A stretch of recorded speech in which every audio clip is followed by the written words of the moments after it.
Tom Mboya was a Kenyan trade unionist, politician, and independence leader. He was one of the most prominent figures in the Kenyan independence movement and played a major role in the country's early years as a republic. This is the intriguing story of Tom Mboya. Mboya would have become, if not the president, he would have given hand time to acting president. We have always stated that our independence cannot be complete if in fact there is any part of the world where the black man is not accorded his rightful position in society. His early life, education, career, marriage, and his assassination. Before we continue, kindly subscribe to our channel, like this video, and turn on notification. Write a comment for us and tell us who do you want us to talk about in our next video. Thank you so much. Now, guys, let's us dive in. We start by Tom's early life and education. Tom Mboya was born on August 15, 1930 in Kilimambogo, Kenya. His father was a farmer and his mother was a teacher. Mboya attended the local primary school and then went on to secondary school at Mang'u High School. After graduating from high school, Mboya went to the United Kingdom to study economics at Ruskin College, Oxford. He also studied industrial relations at the London School of Economics, trade union activism. Mboya returned to Kenya in 1956 and became involved in the trade union movement. He was elected General Secretary of the Kenya Federation of Labour in 1957 and quickly became one of the most influential trade union leaders in the country. Mboya used his position to fight for better wages and working conditions for Kenyan workers. Well, this expression cannot just be defined in one word because it represents a lot of things. It represents, for example, our belief that in Africa, the kind of economic, social, and political institutions that make sense must find their meaning in the African setup. That any new organization which we bring up must be based on some traditional concept to life. It must not just be imported from outside. For example, we are clan-minded, we are tribal-minded, in that we are communal in our concept of life. Now, it is necessary that our new institutions are based on this approach, what we have called in our definition of African socialism, mutual social responsibility. That is, that a person is not just an individual, he's part of a system, he's part of a community. He has responsibilities within that community. He has duties to perform in that community. But in turn, the community has also got responsibility to him. They have duties towards him and his children. This is a very important concept. The other concept is that every person has got equal value and worth. Although some of our people in traditional life had a lot of wealth, but their wealth was not really belonging to them as individuals. They held it almost in trust for the rest of the community. And when any of the members of the community got into trouble, or when he wanted cows to pay dowry, he always looked to this as a position which he could also have access to, so that there is this element of acknowledging individuals as equal humans in the community. The third one is that every decision was made through consultation and discussion and by a consensus. There was no question of one person deciding for the rest, or of a minority deciding for the rest. There was also a proper procedure which laid down how every decision must be taken and at what level different decisions must be taken. There was a procedure by which certain members of the community attained seniority, and by that seniority they were in a position to take certain decisions on behalf of the community. This is the democratic nature of our society. And lastly, there was the element that there was belief in a supreme human, a supreme being. That is, we paid homage to God or gods. We acknowledged there existed a God. We had certain religious functions not denominational, but born in our tradition. Before we harvest, we have to do certain things to pay homage to God. Before we go to break the ground for cultivation, we pay homage to God. So that there is a distinction, for example, between what we believe in as socialists and what the communists believe in. There is a basic distinction. The other distinction with other socialists, say the democratic socialists, the Christian socialists of Europe, and the Labour Party in Britain, is that we believe that our socialism must be founded from certain African traditions. Now, into this Kenya, countries from around the world want to help, to come with their aid. And I understand that you are interested in assistance from abroad, is that right?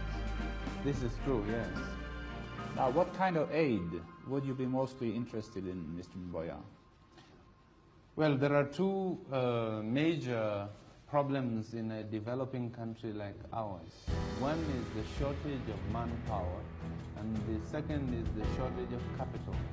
Capital both for government activities and also for investment in the private sector. So we are interested in aid, in bringing into the country enough capital to facilitate our development. We are also interested in aid in terms of investments, those who wish to invest in the private sector. But you see, if you have capital alone and you don't have the required manpower, you cannot use the capital. And so we are always also interested that where we get capital, we should also get some technical assistance, people who can help us to carry out our projects. But our long-term objective is to move away from aid so that we can concentrate on trade. Our policy is to minimize aid and expand trade as the years go by. And we are very anxious to develop trade relations with outside countries. I think mostly we want to develop trade relations with our neighboring countries within Africa, because in the final analysis, intra-African trade is more important to us than trade with foreign countries who have a very highly sophisticated economic setup. How is your thinking when you think of the slogan Africa for Africans? What role will the Europeans and the Indians play in the future in Kenya? Well, I think one thing is to distinguish between what this means in terms of government. What it means in terms of government is that the governments of Africa must be African governments. This is really what it means. Beyond that, we concede, like every other part of the world, that you will have foreigners living amidst our people, and they will be governed by the laws of the land. Also, we have in our constitution provision for other people to become citizens, and there are a number of Asians and Europeans who have become Kenyan citizens since independence, and they will enjoy the same rights as my son or any other African. So to that extent, they are Africans. They should, just like myself, say Africa is for the Africans. What we're really saying is to exclude foreign powers from interfering in our own local affairs, and also to eliminate colonialism and minority rule from Africa. So if I came here and settled and behaved well and applied for citizenship and acquired citizenship, can I also be a member of your parliament and also be a minister? Yes, in fact we have a white man who is a minister in the Kenya government. We have another one who is a minister in the Tanzania government. There's another one who is a minister in Zambia. So there are many white people who are already members of parliament and even members of the cabinet. In the case of the Kenya minister, Mr. Mackenzie, he's not only a white man, he is a former South African, but he's become a Kenya citizen, and he is accepted by the Kenya people. He is a member of our party, and as a result, he has become a minister since independence. Now, the East African cooperation between Tanzania, Uganda and Kenya has been very close, but now Tanzania has broken out more or less and made a strongly socialist goal. Does that affect the cooperation in any way, do you feel? Well, it does depend on how this is done. So long as there is harmony between our policies, we can continue in a cooperation. Although our different countries may take different paths towards socialism, I don't believe that Tanzania is any more socialist than Kenya. It is just that their approach is slightly different from ours. I think that eventually it will be possible to harmonize some of these approaches within the context of East African cooperation. Are you thinking of nationalizing the banks and these other companies which Tanzania now do? No, we don't think of doing the same things as Tanzania. Our policy on nationalization has been very well defined in our government paper on socialism. We will only nationalize where it becomes absolutely necessary to do so, and where it is because there is no other means of securing the right responses to the economic needs of the country. But we do not nationalize indiscriminately, nor do we believe in it dogmatically.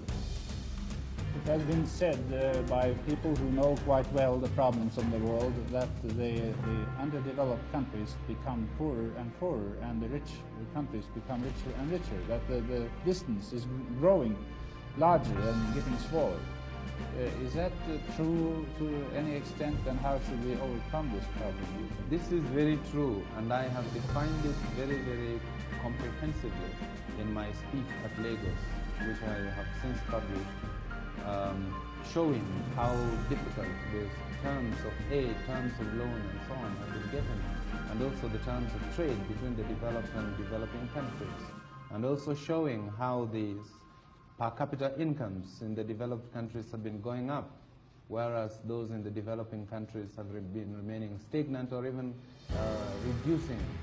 So there is a definite problem, and it's a problem which must be solved. This is why I have proposed that there is a need for a specific Africa development strategy, and that strategy is one intended to put Africa's development on an emergency basis and not just on a casual basis as it is today. It is one which will require that the developing countries make special contribution towards an African development fund. It is one which will require that African states themselves contribute towards a general African development program which requires cooperation between them. This is something I could speak on for a long time, but which I have defined in a comprehensive document, now published as a senior government document under the title Strategy for a Development Strategy for Africa, which you might find to be very interesting reading. In that connection, I would like to ask you, how do you look upon the development now towards a more common European market? Is that a threat, a further threat to the relation between the richer nations and the poorer nations? No, I don't think so. I think it is a logical development in Europe. I don't think there is very much of an alternative for Europe but to do this, especially with the end of colonial empires. Europe has to reorganize herself. Does this affect Africa in any way? It does, because it means that Africa also must reorganize herself to meet the new European structure, and also that the European concept of the common community must bear in mind that there are other parts of the world and not just Europe, and that Europe owes those parts of the world some cooperation. He also played a major role in the campaign for Kenyan independence. Political career.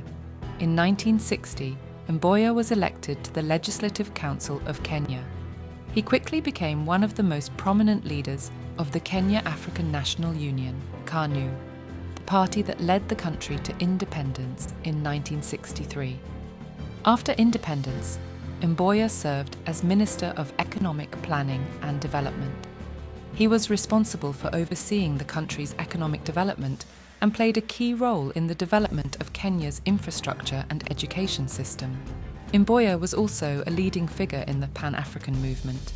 He was a strong advocate for African unity and cooperation. Additional details. Mboya was a close friend and confidant of Jomo Kenyatta, the first president of Kenya. Mboya was a gifted orator and a skilled negotiator. Mboya was awarded the Lenin Peace Prize in 1965 for his work towards peace and international cooperation. Mboya was married to Pamela Mboya, and they had 2 children. Mboya's assassination remains unsolved, and there have been numerous conspiracy theories about who was responsible for his death. The assassination of Tom Mboya, a tragedy that shocked Kenya. Tom Mboya was a charismatic and brilliant politician who played a key role in Kenya's independence movement and its early years as a republic. His assassination on July 5, 1969, was a major setback for the country and a profound loss for his family and friends. The events of July 5, 1969. The July 1969 was just like any other busy day for Tom Mboya. That morning, the East African Standard had published his photo that was taken the previous day at Embakasi Airport when he had arrived from an EAC meeting in Addis Ababa. He was supposed to be in London to attend a conference at the University of Sussex on the crisis of planning that was to begin on 7th July on a Monday. However, he chose not to go directly and decided to come to Nairobi to attend to work. In his book, Tom Mboya, Professor Bethel Ogot says, Mboya knew that there were plans to assassinate him, and some of his close friends had attempted to persuade him to travel directly to Britain from Addis Ababa. But Mboya had replied that if some people in Kenya were determined to kill him, a few days in Britain will merely be postponing the day of reckoning, unless he went into exile, which was not an option. After buying lotion at Chani Pharmacy, he stayed at the counter chatting with Mrs. Chani. When he was ready to go, Mrs. Chani accompanied him and opened the door. It was now 1:15 p.m. and the street was busy. Mboya stepped out and he was shot twice. On 21st July, it was announced that the man who shot Mboya was Nahashon Isaac Jenga Njoroge. In the book Tom Mboya, The Man Kenya Wanted to Forget, David Goldsworthy writes that the 31-year-old Njenga was a former member of the KANU Youth Wing and a former chairman of the Central Ward of KANU's Nairobi branch. He had spent some years in Bulgaria training as a sepper and mechanic. Since his return, he had tried his hand at various small businesses. Njenga claimed that he had known Mboya for 9 years and regarded him as friend. So it made many wonder, how can a man Mboya helped end up being his shooter? 9 witnesses to the shooting failed to identify Njenga in the police lineups, which begs the question, did Njenga really shoot Mboya, or he was covering up for someone? After his arrest, Njoroge asked, "Why do you pick me? Why not the big man?" On 10 September 1969, Njenga was convicted and sentenced to death. An appeal to East African Court of Appeal was rejected. On 21st November, sources revealed that Njenga was hanged in secret on 8th November. However, in 1970, the then West Mugirango MP, George Justus Porara, while in Lusaka, Zambia, where he had traveled with a parliamentary committee, claimed that he saw Njenga at an entertainment joint. When they came back to Nairobi, the committee led by Kandara MP George Mushigi went to Parliament and elected to inform the country what had transpired. Morara opened the Pandora's box. The government was given 48 hours to produce Njenga. Morara died in a road accident 2 days later while coming to Nairobi from Kakamega. Mboya had a good relationship with the West that made so many people uncomfortable. Mboya was a product of the Mau Mau War. And as a product of the Mau Mau War, the British were looking for, trying to create leadership for Africans, because the existing leadership was bad. That's Kenyatta, Koinange, those people. who were associated with the Mau Mau War. And many of them were locked up anyway. So there was a vacuum of leadership as far as the British were concerned. Yes, there were some chiefs, but who was paying attention to the chiefs anyway? So you need somebody people listen to and be acceptable. And therefore Mboya came in handy as a budding trade unionist. They identified him and groomed him. Tom Mboya is a product of an American scheme to define the independence of African countries. You see, in 1947, Harry Truman was given a concept paper that raised two things. That African countries and third world countries were going to get independence. And that independence would impact negatively on the interests of the American economy. Because left on their own, African countries were going to pick either the socialist path of development or nationalistic path of development, or in this case, therefore, the neocolonial path. Mboya was pro-West, not pro-East. So he was a man of the West. He's actually like what we call a man of the West. Let's just call him man of the West. Blue-eyed boy of the West. I've gotten the one, the blue-eyed one, a blue-eyed boy for the West. Because he spoke West. He argued for the West. Who knows why he became a man of the West? Maybe you remember even when the rights of Kenyatta were in prison, Mboya had become, at 20 years, the inspector of sanitary workers in the big city of Nairobi. He had become the director, the supervisor rather. He had been made. So he looked always a man who was gifted all the time. So you can see, even if he was a freedom fighter,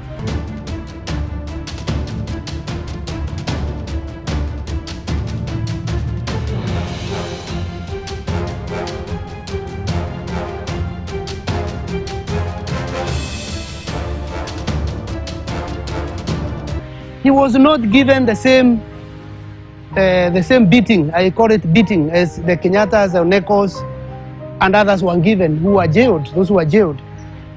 So he could still have some hope somewhere with the West.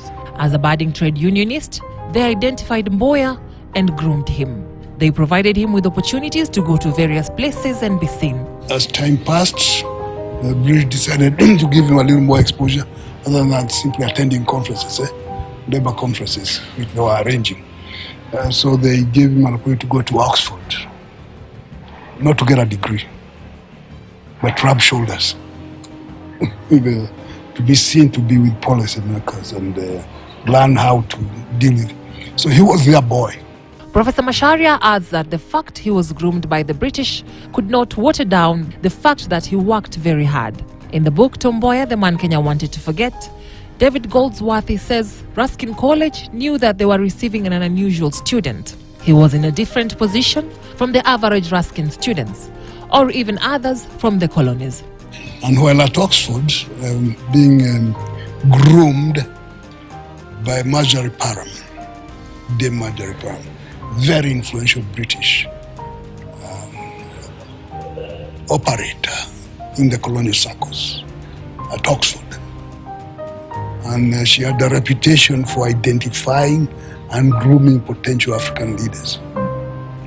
Like somebody, Awolowo in Nigeria was one of her products. Even Eliud Madu, she was, say that, and give them a chance to rub shoulders in the high circles. The problem with Eliud Madu was that he was a Kikuyu. And the Kikuyus were guilty of the Mau Mau. So they needed somebody who is not associated with that. And Mboya was perfect. While in England, Mboya requested to go to the United States of America. There was an organization waiting for him. the American Committee of African Affairs, together with the African American Institute. Than the eradication of poverty, disease, and ignorance. They were created in 1953, two of them, mainly because as a reaction to the Mang'u War. And the idea was, since it was clear that Africans eventually would take off, we start preparing, grooming good Africans. So when the time comes, they'll be on this western side of the Cold War. That was the game, eh?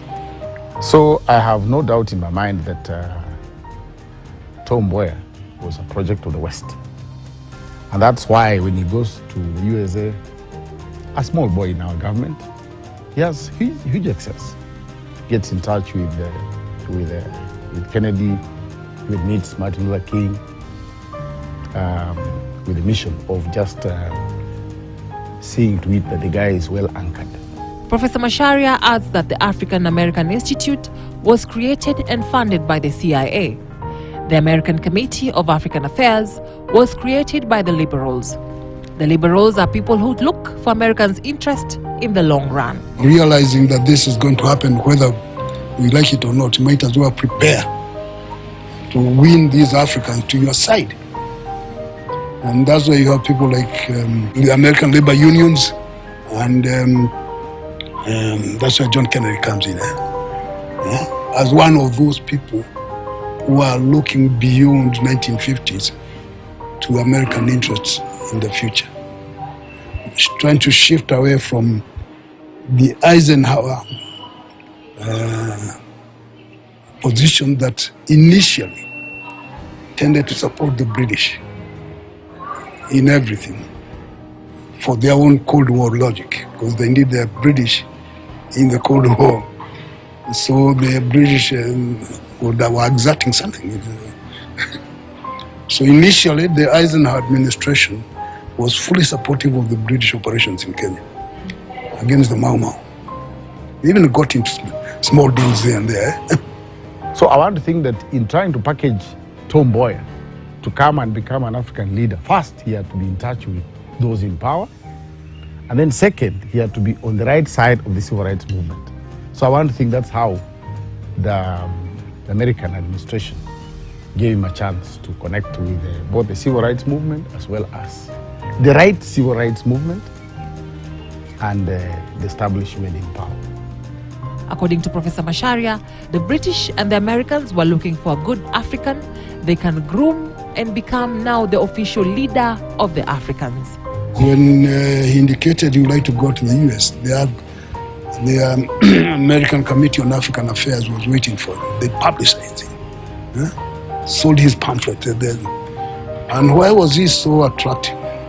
Very articulate, brilliant, intelligent, photogenic. So he made some young ladies go wild. So there was something nice about him. He was a good African looking.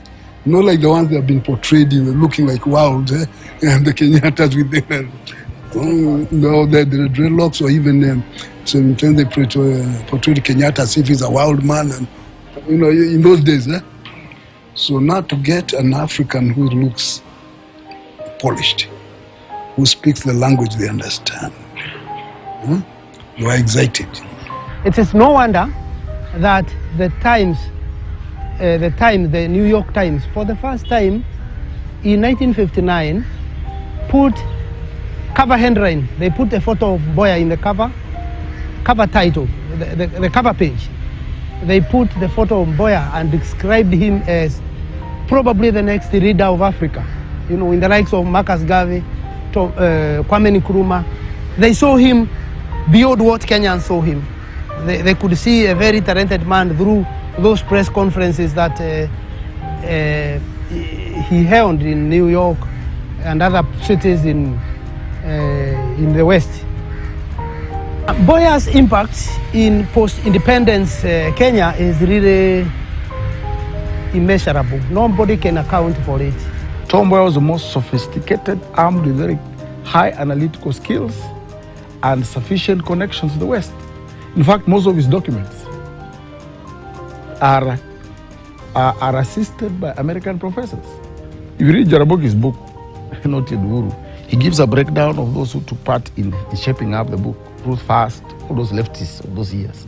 If you go to Mboya's, minimum, almost nil, because they were plastic. They were just games designed to package the guy as a person with sufficient brains. But our independence ideologue, the ideologue of our neocolonial independence was Tom Mboya. And those who hoped to pursue another path, his counterpart, was Pio Gamapinto. I think I can say that to a very large extent, the Kenyatta team faction were mere chess pieces under the control of Tom Mboya. Professor Macharia says that Mboya was given more publicity than any other African. He was on national TV and he was articulate. So they created now Mboya, a big name. So met with Vice President Richard Nixon at the time, and they told him what to do, shepherded. The labor union, the big labor AFL-CIO, was gung-ho, all of them impressed him as their man. He returned to Kenya in 1956, where he was received very well as the leader of Africans. The image was created that now Africa has a new leader, Mboya, because he had the right connection, the labor unions, and the CIA. When he returned, he came with money from the American labor unions that he used to build the Solidarity Building, now the COTU headquarters at Gikomba. Part of the reason that it was built in Gikomba is that Africans were not allowed on the side of Uhuru Highway. So they built it for him, and they really became, they owned him. One of the peculiar developments was that the British were not amused.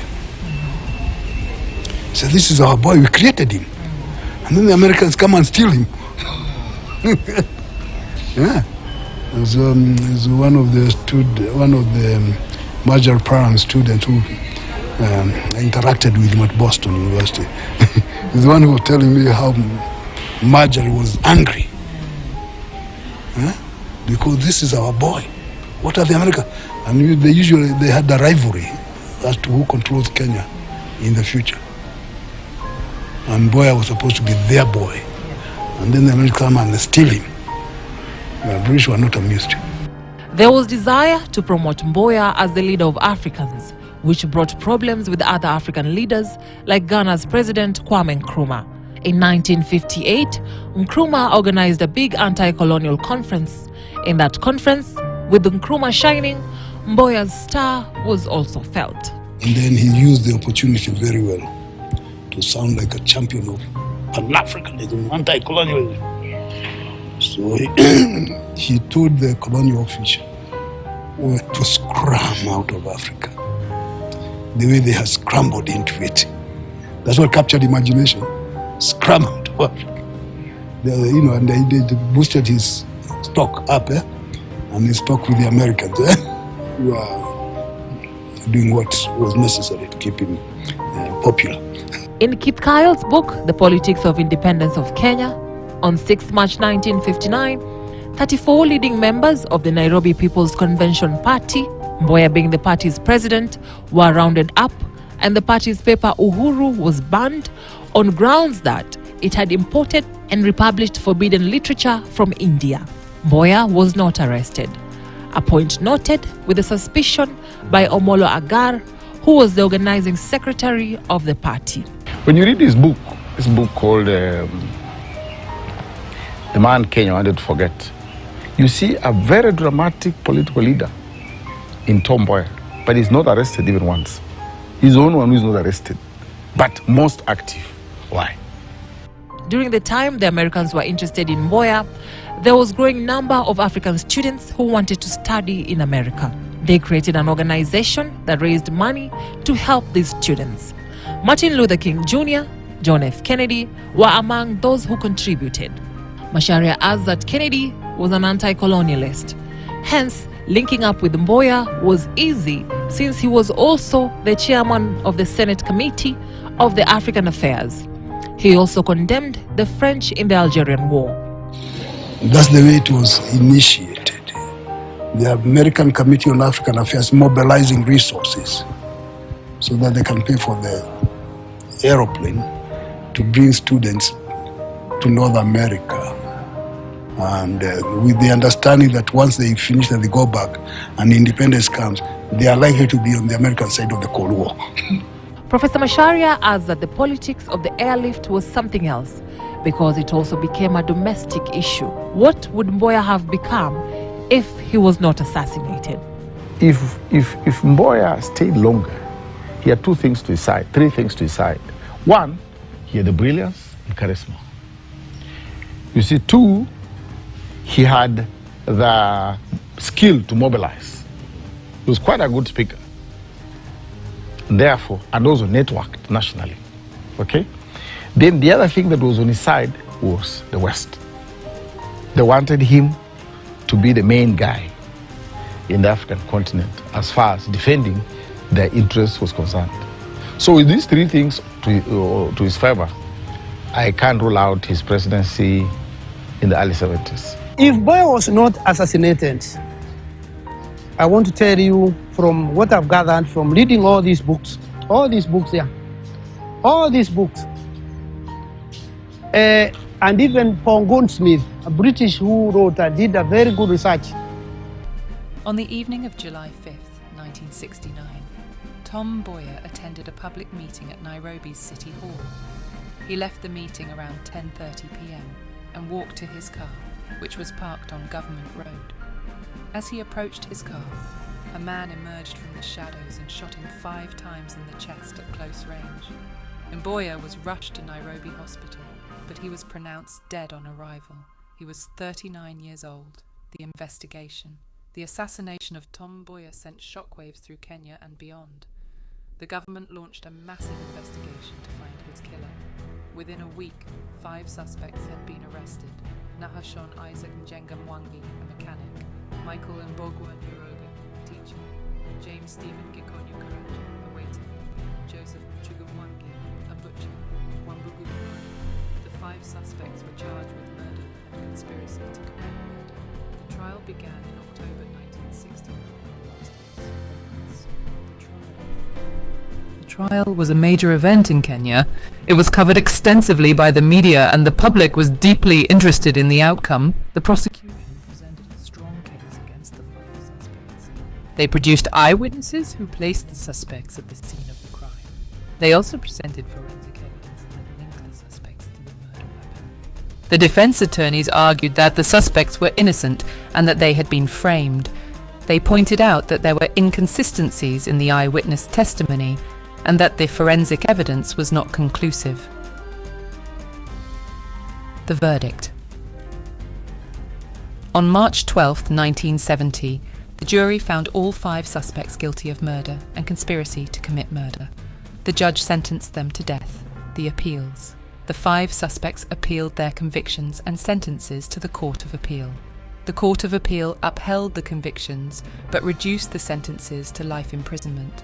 The aftermath. The assassination of Tom Mboya had a profound impact on Kenya. It led to a period of political instability and violence. It also raised questions about the future of the country's democracy. The assassination of Tom Mboya, a tragedy that shocked Kenya. Tom Mboya was a charismatic and brilliant politician who played a key role in Kenya's independence movement and its early years as a republic. His assassination on July 5, 1969, was a major setback for the country and a profound loss for his family and friends. The events of July 5, 1969. On the evening of July 5, 1969, Tom Mboya attended a public meeting at Nairobi's City Hall. He left the meeting around 10:30 p.m. and walked to his car, which was parked on Government Road. As he approached his car, a man emerged from the shadows and shot him 5 times in the chest at close range. Mboya was rushed to Nairobi Hospital, but he was pronounced dead on arrival. He was 39 years old. The investigation. The assassination of Tom Mboya sent shockwaves through Kenya and beyond. The government launched a massive investigation to find his killer. Within a week, 5 suspects had been arrested.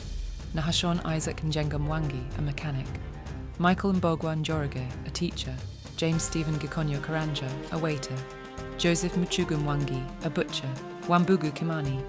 The 5 suspects were charged with murder and conspiracy to commit murder. The trial began in October 1969 and lasted for several months. The trial was a major event in Kenya.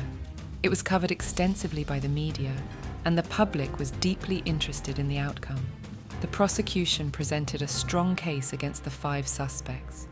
They produced eyewitnesses who placed the suspects at the scene of the crime. They also presented forensic evidence that linked the suspects to the murder weapon. The defense attorneys argued that the suspects were innocent and that they had been framed.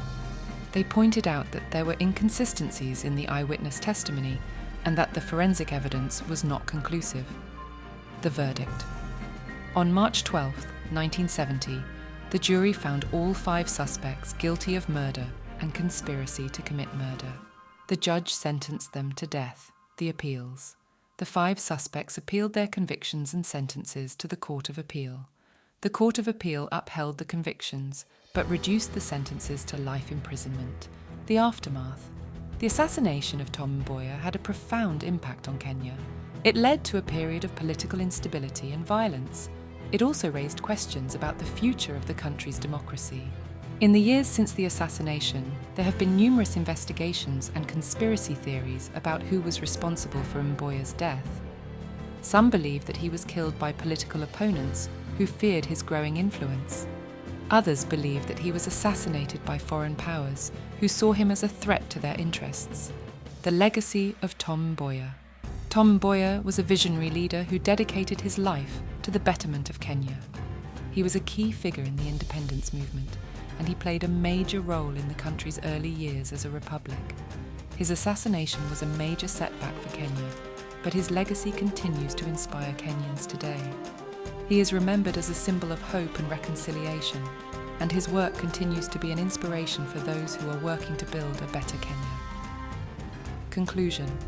The assassination of Tom Mboya was a tragedy that shocked Kenya and the world. It was a major setback for the country and a profound loss for his family and friends. The trial of the 5 suspects was a major event in Kenya, and the public was deeply interested in the outcome. The jury found all 5 suspects guilty of murder and conspiracy to commit murder, and they were sentenced to death. The assassination of Tom Mboya raised questions about the future of Kenya's democracy. It also led to a period of political instability and violence. In the years since the assassination, there have been numerous investigations and conspiracy theories about who was responsible for Mboya's death. Some believe that he was killed by political opponents who feared his growing influence. Others believe that he was assassinated by foreign powers who saw him as a threat to their interests. Tom Mboya was a visionary leader who dedicated his life to the betterment of Kenya.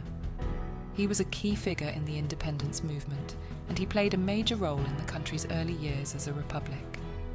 His assassination was a major setback for Kenya, but his legacy continues to inspire Kenyans today. He is remembered as a symbol of hope and reconciliation, and his work continues to be an inspiration for those who are working to build a better Kenya. We have come to an end of this video. We remind you to subscribe if you have not yet subscribed. Like this video and turn on notification. You can also write a comment for us in the comment section. Thank you so much.